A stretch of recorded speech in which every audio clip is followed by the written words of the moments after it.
The Bible, a tapestry woven with history, law, poetry, and prophecy, harbors within its pages enigmatic tales that have captivated readers for millennia.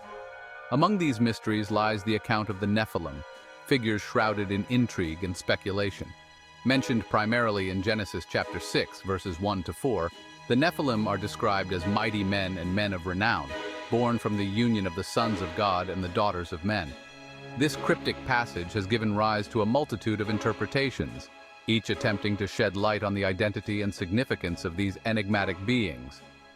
Were they the offspring of fallen angels and human women, or were they simply powerful rulers or skilled warriors? Unraveling the mystery of the Nephilim requires a careful examination of the biblical text, considering its ancient Near Eastern context and exploring the various interpretations that have emerged throughout history. Their story, though shrouded in antiquity, continues to resonate with readers today, prompting questions about the nature of humanity, the role of the divine, and the consequences of straying from the path of righteousness. The Nephilim stand as a stark reminder of the enduring tension between divine order and human sinfulness, a tension that has played out across the ages and continues to shape our world today. From the fallen angel hypothesis to the view of them as ancient kings, we will navigate the complexities of this biblical enigma and uncover the lessons that their story holds for us today. The passage in Genesis chapter 6, verses 1 to 4, serves as the primary source for understanding the Nephilim, yet its cryptic language has sparked considerable debate among scholars and theologians. The text reads, "When man began to multiply on the face of the land, and daughters were born to them, the sons of God saw that the daughters of man were attractive, and they took as their wives any they chose. Then the Lord said, My spirit shall not abide in man forever, for he is flesh, his days shall be 120 years. The Nephilim were on the earth in those days, and also afterward, when the sons of God came into the daughters of man, and they bore children to them. These were the mighty men who were of old, the men of renown." The key to understanding this passage, and consequently the Nephilim, lies in deciphering the identities of the sons of God and the nature of their union with the daughters of men. Were these sons of God divine beings, angelic entities who descended from the heavens to engage in forbidden relations with human women? Or could the phrase refer to a lineage of humans who were set apart, perhaps descendants of Seth, intermingling with the descendants of Cain?